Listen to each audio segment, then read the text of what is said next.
지난해 11월 대통령으로 당선되고 난 이후에 미국 내의 생산을 위한 투자를 종용을 했어요. 그래서 우리 현대차가 210억 달러를 투자를 하겠다고 했더니 이틀 뒤에 준공식에서 25% 관세를 때렸어요.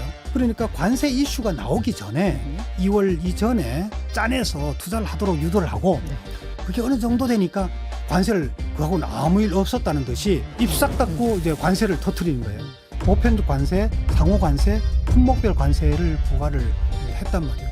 8월 1일자로 이제 상호 관세를 1단계 매듭 지었는데, 그러다 보니까 첫 번째는 투자 유치를 짜내고, 두 번째는 관세로 짜내고, 남은 것이 뭐냐면 비관세 조치와 이제 한국과 일본의 경우에는 방위비 이슈가 나올 거라는 거죠. 이걸 보면 우리가 좀 속임수에 당한 게 아닌가. 애초에 이것을 일종의 살라미처럼 네네. 잘라서 그럼으로써 협상력을 극대화하는 것이 예정돼 있었던 거라고 보세요. 제가 방금 속임수라고 말씀드린 부분은 트럼프 대통령이 먼저 일본과의 협상을 하기 전에 원스톱 쇼핑이라는 용어를 썼어요. 맞습니다. 이러한 원스톱 쇼핑이라는 용어에 우리가 현혹당한 거예요. 터무니없어 보이지만 숫자로서 상대를 일단 제압을 하려고 하고, 세 번째로는 상대가 뭔지를 예측 못하게 해서 당황시키는 게 있고요. 힘을 내세워서 통보를 하는 거예요.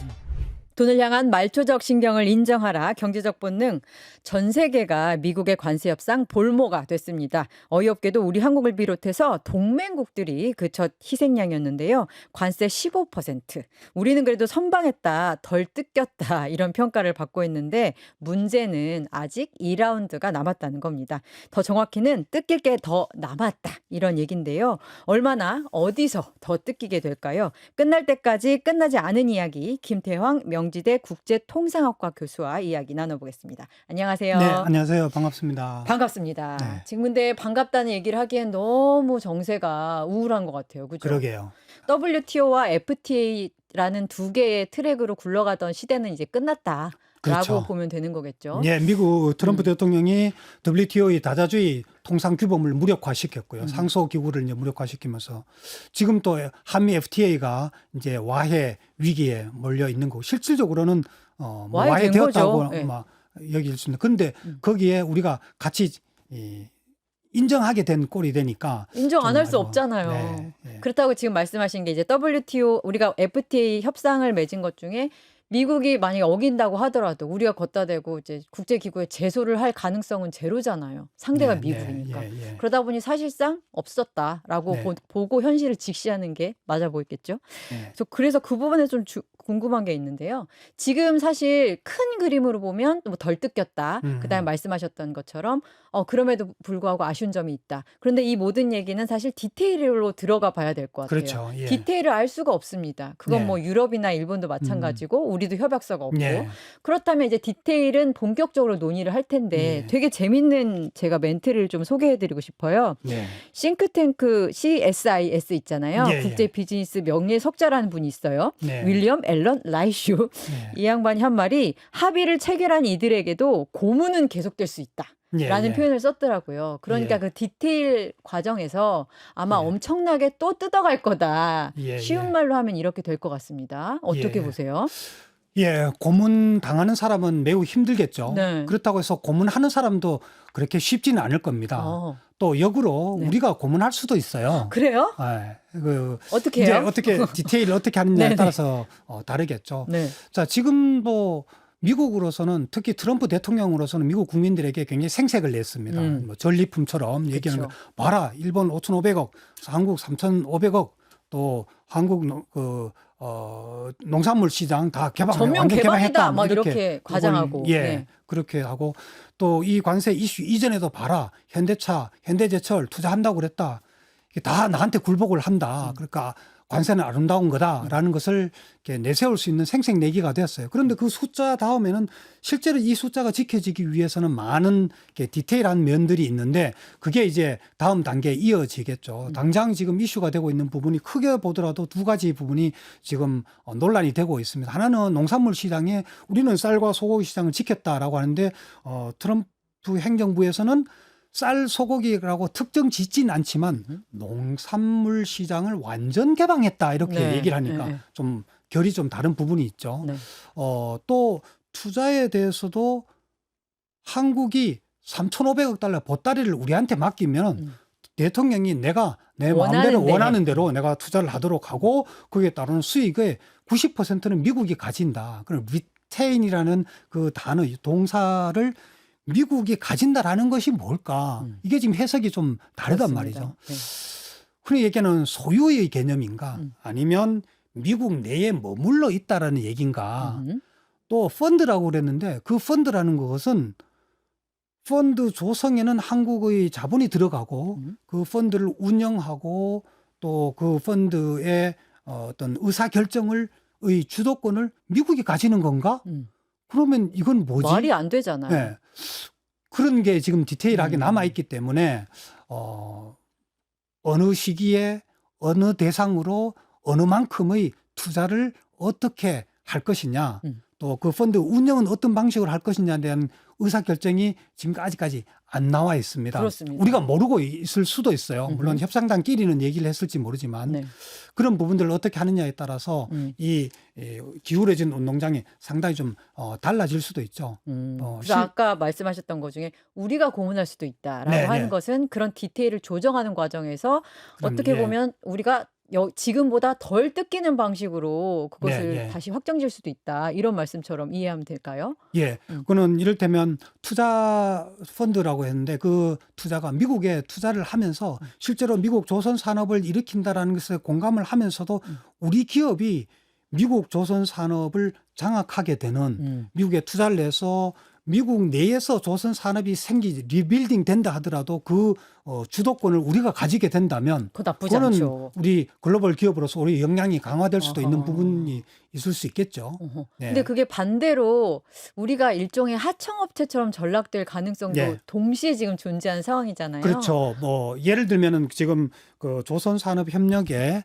들어가 있는 내용 중에 MRO가 거기에 포함이 되어 있다고 나와 있습니다. 그것은 MRO. 미국 해군 함정의 유지, 정비, 운영을 줄여서 메인터넌스, 리페어먼스하고 오퍼레이션을 줄여서 한 얘기인데 그게 만약에 미국 내에 포함되어 있는 건지 아니면 협상하는 과정에서 아니 해군 함정의 정비는 지금 당장 필요한 게 아니냐.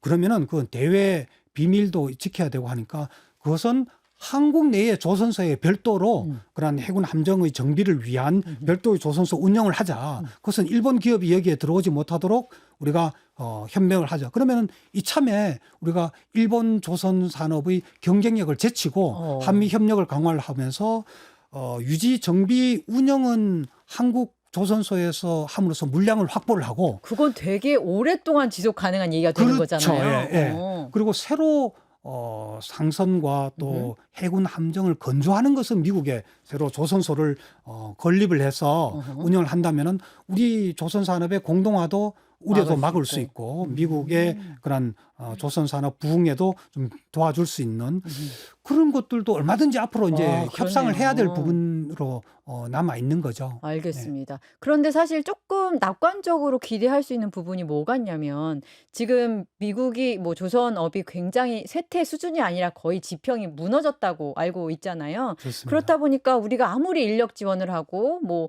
여러 가지 기술을 전수해 준들 저기서 자생적인 토양이 마련될 것인가에 대한 회의를 되게 많이들 하시더라고요. 네. 그렇다면 그것에 대한 해결책으로 한국에는 다 있어요. 뭐 이런 식으로 그런 협상 과정을 이어갈 수 있겠구나. 그렇죠. 미국 조선 산업이 왜 쇠퇴했을까요? 미국이 가지고 있는 경제 리소스를 부가가치가 높은 다른 산업으로 옮겨간 거잖아요. 금융이나 서비스, 그렇죠. 테크업으로. 서비스 산업으로 옮겨갔단 말이죠. 그런데 미국에 투자가 된다고 해서 조선 산업이 저절로 부흥이지는 않겠죠. 투자로 친다면 자본으로 우리나라가 자본력이 강해요. 미국이 강해요. 미국이 미국이죠. 훨씬 강함에도 네. 불구하고 왜 한국을 필요로 하느냐?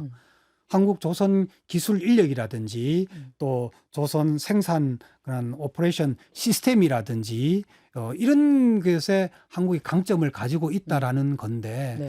따라서 우리가 미국과의 협력이라는 것은 단지 미국에서의 생산한다는 것만이 아니라 네. 미국의 인력 양성이라든지 또 미국 시장에서의 어떤 협력이나 기술 거의 또 AI 접목되는 부분이라든지 여러 부분들이 이제 어우러져야 되는 부분이어서 이것에 앞으로 더 협력해야 될 또 협의해야 될 부분이 더 많이 있다고 보이죠. 알겠습니다. 마스가와 관련해서는 우리가 끌려가는 것처럼 맨 처음엔 네. 보였지만 협상 과정에서 사실은 우리에게 유리하게 네. 이렇게 경합국들을 제치고 우리에게 기회를 만드는 방식으로 협의가 디테일이 마련될 네. 수 있도록 우리가 기대를 해보면 될 것 같습니다. 저는 트럼프가 국내 정치용으로 지금 이용하고 있는 거잖아요, 결과적으로. 예. 근데 11월 달에 또 선거가 있잖아요. 예. 그러다 보니까 이 이른바 숨겨진 청구서가 그 즈음에 제대로 다시 나와서 또 지금처럼 빅넘버를 막 발표할 시점이 그때가 되지 않을까. 그렇다면 지금 뭐 일종의 2라운드는 뭐 안보 얘기가 주로 될 것 같은데 네. 이게 또 한참 여름 지나고 11월 직전에 나오지 않을까 이런 걱정이 있거든요. 어떻게 보세요? 저는 3단계로 이해를 하고 있습니다. 3단계. 사실은 지난해 11월 20일에 대통령으로 당선되고 난 이후에 우리 동맹국이라 하더라도 중국은 물론이거니와 동맹국이라 하더라도 미국에 대해서 상품 무역 흑자를 많이 내는 국가들은 그에 따르는 반대급부를 지불해라. 그렇죠. 안 그러면은 뭔가 모종의 그런 조치를 취하겠다라고 하면서 미국 내의 생산을 위한 투자를 종용을 했어요. 종용했죠. 그래서 우리 현대차가 210억 달러를 투자를 하겠다고 했더니 이틀 뒤에 준공식에서 25% 관세를 때렸어요. 그러니까요. 그러니까 관세 이슈가 나오기 전에 2월 이전에 투자를 막 이렇게 스퀴징을 짜내서 투자를 하도록 유도를 하고 네. 그게 어느 정도 되니까 관세를 그하고는 아무 일 없었다는 듯이 입 닫고. 입싹 닫고 이제 관세를 터뜨리는 거예요. 이 관세는 상호 관세, 이제 세계의 그 보편 관세, 상호 관세, 품목별 관세를 부과를 했단 말이에요. 그래서 지금 4월에서 발표를 했다가 유예를 했다가 지금 8월 2일자로 이제 8월 1일자로 이제 상호 관세를 1단계 매듭 지었는데 그러다 보니까 첫 번째는 투자 유치를 짜내고 두 번째는 관세로 짜내고 남은 것이 뭐냐면 비관세 조치와 이제 한국과 일본의 경우에는 방위비 네. 이슈가 나올 거라는 거죠. 이걸 보면 우리가 좀 속임수에 당한 게 아닌가. 애초에 생각. 이것을 일종의 살라미처럼 네네. 잘라서 그럼으로써 협상력을 극대화하는 것이 예정돼 있었던 거라고 보세요?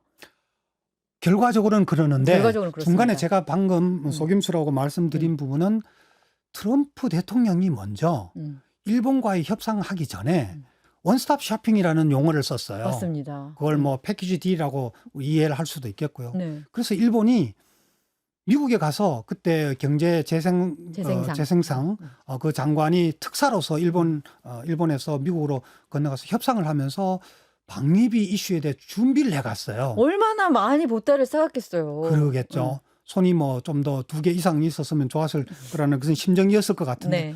싸가서 준비를 해갔더니 정작 협상장에서는 방위비에 대해서 한마디도 안 나오는 거예요. 네. 이게 뭐지라고 일본이 그때부터 패닉에 빠지면서 협상에서 좀 돌아서게 됐어요. 물론 뭐 7월 20일에 참여연 선거도 있었지만 그러면서 일본과 미국이 상당히 조금 강대강으로 조금 나가는 듯한 모습을 그랬죠. 보였었는데 잠깐. 트럼프 대통령의 이러한 원스톱 쇼핑이라는 용어에 우리가 현혹당한 거예요. 우리 정부 관계자들 뭐 위성락 안보실장을 비롯해서 비슷한 얘기 네네. 되게 많이 했거든요. 그렇죠. 우리가 같이 준비하고 있다. 네네. 그래서 당연히 우리는 다 그런 줄 알았는데 네.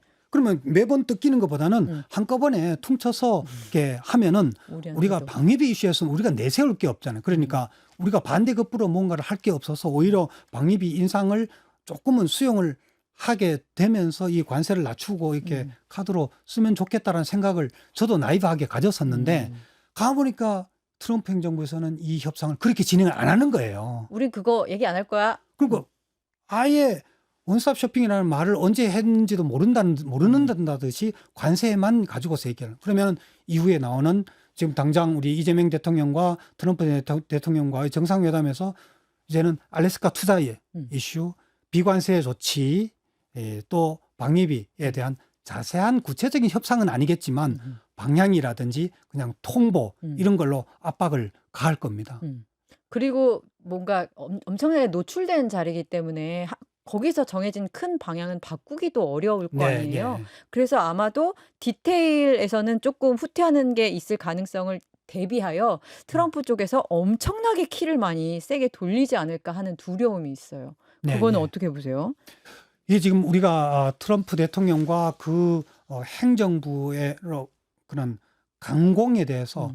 상당히 세뇌되어져 있고 음. 거기에 조금 심하게 말씀드리면 마치 목줄이 뭐 매어져 있는 듯한 어, 이렇게 네. 조금 뭐랄까 이렇게 길들여지는 듯한 안타까운 면이 좀 있단 말이죠. 네. 사실 한번 보십시오. 보편 관세 10%, 상호 관세 15% 했었더니 그나마 선방했네. 아니 없던 관세가 15%나 부과됐는데 이게 어떻게 선방된 거예요? 굉장히 큰 타격을 입게 되는 부분이잖아요. 네네. 그럼에도 불구하고 우리가 그런 25% 있다가 15% 하니까 마치 선방인 것처럼 이렇게 여겨지는데 지금 앞으로 이 과정에서도 비관세 조치라든지 또 방위비라든지 이것도 이미 세뇌시키기 위해서 방위비를 10억 달러 내놔라 음. 이렇게 얘기를 하고 있단 말이죠. 엄청나게 큰 숫자를 예. 그러니까 뭐 10억 달러에서 지금 죄송합니다. 100억 우리가 달러. 지금 100억 달러 내놔. 지금 우리가 1조 한 4천억, 5천억 원을 이렇게 방위비로 하고 있으니까 10억 달러쯤 되죠. 그걸 100억 달러 내놔라. 이거는 2024년 10월에 SMA라고 해서 한미 방위비 협정을 맺었었거든요. 바이든 대통령이 사인을 한 건데 그거에 따르면 2026년에 8.3%는 인상을 하고 그 이후부터는 이제 30년까지 이거는 물가 상승률만 하기로 되어 있는 것을 이건 뒤집어 엎어서 10배를 얘기를 함으로써 우리가 마치 한 3배, 4배로 협상을 하면 마치 잘하는 것처럼 스스로 세뇌될 수 있다라는 거죠. 전형적인 트럼프의 거래 기술이었네요. 예. 저는 몇 가지 그런 우리가 지금 경제적 본능인데 네. 트럼프의 본능적 그런 기술이랄까 본능적 협상 여기에 하나가 뭐냐면 성동격서 아닌 척하면서 딴 딱 것 때리고. 하고 그리고 터무니없어 보이지만 숫자로서 상대를 일단 제압을 하려고 하고 세 번째로는 상대가 뭔지를 예측 못하게 해서 당황시키는 게 있고요. 네 번째로는 힘을 내세워서 통보를 하는 거는 거죠. 네. 알겠습니다. 그러면 요번에 안보와 관련해서 또 중요한 얘기가 방금 네. 방위비 얘기를 하셨는데 이 방위비랑 같이 연동되는 게 주한미군의 그렇죠. 전략적 유연성이라는 개념인데 말이 좋아서 유연성이지 원래 북한을 막기 위해서 있었던 주한미군의 어떤 목적이 아니야. 북한만 그러는 게 아니라 우리 주한미군은 우리의 필요에 의해서 쓸 거야. 니네가 돈을 내고는 있지만 10배를 더 내도 우리는 그건 나중에 중국과 대만의 분쟁이 있을 때 주한미군 거기 갈 수 있어. 라고 그렇죠. 하겠다는 거 아니에요. 예. 돈은 올리고 예. 필요성은 우리한테 훨씬 아닌 쪽으로 움직이겠다는 건데 예. 이 부분까지 다 묶이면 말씀하신 대로 네. 오히려 이번에 통상협정보다 더 힘든 협정이 될 수 있을 것 같다. 전적으로 공감합니다. 왜냐하면 이 방위비 이슈를 포함해서 주한미군의 전략적 재배치라는 것은 우리나라의 국가적 안보와 직결되는 부분이기 때문에 그렇습니다. 이것은 섣불리 생각할 수도 없을 뿐만 아니라 어쩌면은 협상의 대상이 될 수 없는 우리의 그런 생존과 관련되는 부분이기 때문에 그렇죠. 그래서 미국이 정말 이 방위비 이슈를 위해서 그런 전략적 재배치를 염두에 두고 있고 그걸 협상에 활용한다고 했을 때 우리로서는 한편으로서는 매우 날카롭기도 하고 매우 뾰족하고 예리한 부분이어서 좀 아플 수도 있고요. 물론 주한미군의 그런 전력적 재배치에 대해서 이해할 수 있는 부분이 충분히 있습니다. 왜냐하면 중국이 이전에 기술 패권과 또 군사 패권, 그쵸. 2020년대 전후로 해서 중국 해군함이 미국 해군함을 훨씬 앞질렀단 말이죠. 지금도 한 50여 척을 더 많은 상황이고 또 중국이 이제 태평양으로 나올 수 있는 그런 과정에 우리나라가 지금 아예 천병과 같은 맞습니다. 그런 위치에 있기 때문에 이 이슈는 먼저 저는 해결해야 될 부분이 정상 간에 이번 정상회담을 통해서 이 대통령과 트럼프 대통령 간의 신뢰 구축이 저는 우선이다라고 보여지고요. 너무 어려워요. 지금 네. 보면 주한미군이 가는 거는 솔직히 어떻게 보면 되게 오랜 시간 동안 의도했던 방향이기 때문에 어쩔 수 없는 측면이 있다. 하지만 적어도 한국군이 거기에 합류해서는 안 된다. 일종의 이거를 최저 데드라인처럼 정해놓고 접근하시는 분들도 많이 있더라고요. 그런데 그럼에도 불구하고 이 부분을 막상 트럼프 쪽에서 카드로 내걸면 우리는 진짜 돈을 한도 끝도 없이 뺏길 것 같은 불안감이 좀 있어가지고. 네. 그래서 아까 말씀드린 부분이 트럼프 행정부의 그러한 주장 혹은 요구에 대해서 네. 세뇌되지 말아야 된다. 아, 세뇌 안 되겠습니다.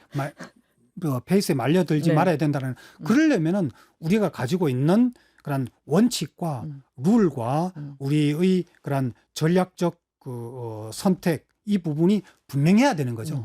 그래서 이거는 뭐 밀당 수준에서 할 수 있는 게 아니라 마치 중국이 핵심 이익이라고 중국이 핵심 이익이라는 것도 사실은 명확하게 정해져 있는 건 아니거든요. 흔히들 이제 서너 가지를 얘기를 하지만 우리도 마찬가지로 우리나라의 국가 안보를 위해서 미국이든 일본이든 뭐 중국이든 어느 나라에 대해서도 우리가 양보할 수 없는 부분 뭐 중국이 대만을 얘기하는 것처럼 우리가 울릉도 뭐 서해 도서 이런 거에 대한 영토에 대한 우리 양보할 수 없는 부분들 있고 또 국가의 주권에 대해서 양보할 수 없는 부분이 있고 거기서는 일종의 네. 강짜를 좀 부려야 한다. 네, 그거는 우리가 분명하게 해야겠죠. 2차 협상은 시간이 좀 많이 걸리겠네요.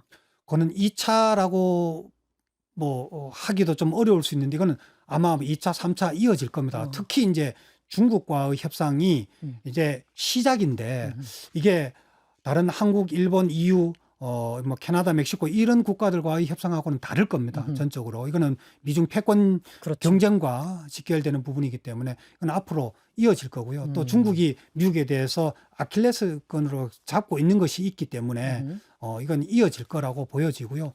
트럼프 재임 기간 동안에 지속적인 괴롭힘이 있지 않을까. 고문이 끝나지 않을 것이다. 네, 네, 제가 네. 아까 소개해드렸던 그 말을 맞습니다. 전적으로 이해해야겠군요. 공감합니다. 예. 알겠습니다. 그러면은 협상 패턴을 볼 때 아까 1단계, 2단계, 3단계로 나눈 트럼프의 본능적인 거래 기술에 대해서 말씀해 네, 예. 주셨는데 그 1단계, 3단계, 3단계가 이제 내내 이어지면서 굉장히 긴 우리가 싸움을 준비해야 된다라고 네, 예. 이해를 하면 되겠죠. 예. 그래서 이제까지는 사실 중국 리스크를 뭔가 사드 배치 이후에 겪었던 한한령 아직까지도 다 없어지지 않았지 않습니까? 중국 리스크에 대해서 우리가 많은 어려움을 겪었었는데 지금은 그것이 긍정적이든 부정적이든 간에 이거는 뭐 한미 동맹 이슈를 떠나서 순수히 경제적 측면에서 봤을 때 미국 리스크를 생각을 해야 된다. 그럼요. 그럼 우리가 고려해야 될 부분은 중국 리스크와 미국 리스크를 완충시키고 좀 최소화시킬 수 있는 제3의 대안을 우리가 만들어 나가야 된다. 그것이 뭘까? 그럼 경제 측면에서 통상 측면에서는 저는 환태평양 포괄적 동반자 협정 이게 우리가 TPP요? CPTPP를 빨리 가입을 하는 게 좋겠다. 어. 여기는 지금 미국이 빠져 있고 네. 중국과 EU가 지금 신청 들어가 있지만 영국도 지금 들어와 있어요. 그래서 한 14개 국가가 가 있는데 여기에 일본과의 협력이 이루어질 수 있고요. 이런 완충이 우리가 양자 간 협상에서는 미국과 혹은 안 중국과 되죠. 대항하기 어려운 어. 부분을 여러 어. 국가들이 이렇게 복수국 간 그런 협의체 혹은 그런 협력체를 경제적 협력체를 좀 강화함으로써 이러한 돌파구를 마련해 나가는 시도를 해야 된다. 그래서 우리나라는 뭐 다자주의, WTO, 뭐 양자주의 뭐 이렇게만 딱 선택이 아니라 뭐든지 우리 통상과 우리 국익에 도움이 될 만한 것은 이렇게 중층적으로 이러한 협력 체계를 만들어 나가야 된다. 그래야 우리 안보 이슈에 대해서도 특정한 이슈가 나올 때에 그것을 좀 완충시킬 수 있는 알겠습니다. 장치가 생기지 않을까 이렇게 생각합니다. 층위와 공간을 넓혀라. 네, 이런 그렇죠. 말씀으로 예. 이해하면 될 것 같고 마지막으로 하나 여쭙고 싶은 게 통상 전문가시잖아요. 네. 국제 통상 전문가. 국제 통상 전문가로 공부하시고 또 임상하시고 이런 역사 중에서 지금처럼 통상 이슈에서 이렇게 정치가 중요한 적이 있었어요? 2차 세계대전 이후로. 2차 세계대전은 정치적 이슈가 큰 건들은 뭐 여러 번 있었었죠. 이를테면 9.11 테러 있었을 때에 그러네요. 그런 정치적 혹은 군사적인 뭐 이슈도 있었었고, 그렇지만 경제적 이슈와 이렇게 밀접하게 연결된 그 파급이 커졌던 것은 1920년대에 미국의 관세법을 제정을 했었는데 스무트 홀리 법안이라고 하는 그 법안이 나왔을 때에 그것이 영향을 끼쳐가지고 마침내 대공황이 발생했었거든요. 망했잖아요. 그 법안 네, 때문에. 그러니까요. 근데 또 그러고 있다 이 말씀이시죠? 그때 제안했던 상원 의원도 떨어지고 하원 의원도 낙선을 하게 되었었는데 이 관세는 사실은 소비자가 부담하는 거거든요. 그런데 이 트럼프 대통령이 이미 1987년에 지금으로부터 38년 전에 그때 87년 9월 2일에 3대 일간지인 워싱턴 포스트지와 월스트리트 저널과 뉴욕타임즈에 자비를 들여서 대대적인 광고를 냈어요. 이 관세 이슈에 대해서. 사우디아라비아와 일본이 미국의 방위력 수십억 달러를 들여서 미국 방위력을 만들어 놨더니 돈 한 푼 안 내고 자기네들이 경제 성장을 이룩하고 석유를 팔아먹는다. 이들로부터 돈을 걷어들여서 미국 국민들에게 납세자들과 돌려줘야 된다라는 주장을 해와서 너무 골수에 박혀 있는 것 같아요. 그렇군요. 예. 그런 보면 지금은 이러한 경제적 이슈가 지속 가능하기는 어렵다. 지속 가능하지 는 않을 않다고 거라고. 봅니다. 네. 그러면 트럼프 재임 기간 동안? 재임 기간까지도 가지 않지 않을까 그래요? 싶고요. 지금 일부 경제학자들이 분석한 것처럼 이미 음. 자동차 산업을 보호한다고 25% 관세를 부과했는데 미국의 주요 3사 포드, GM, 스텔란티스 이 3개사가 상반기 또는 2분기에 수익률이 절반 이하로 30, 40% 떨어졌어요. 자기들도 부품 수입해다 쓰니까. 그렇죠. 미국 물가 인상이 지금 이미 음. 나타나고 있고 네. 소비자들이 이제 소득 감소 효과를 가 부정적으로 나타날 겁니다. 알겠습니다. 그 내용까지 우리 2부에서 좀 다뤄보면 좋을 것 같아요. 2부에서는 지금 중국을 노리고 사실 이 모든 전쟁이 시작된 것으로 우리는 알고 있었는데 네. 왜 우리가 맡고 있지? 우리만 맡고 있지? 그런 얘기를 비롯해서 트럼프가 언제까지 이렇게 할 수 있을까라는 얘기를 조금 더 본격적으로 다루겠습니다. 1부는 이렇게 마무리할게요. 감사합니다. 네, 감사합니다.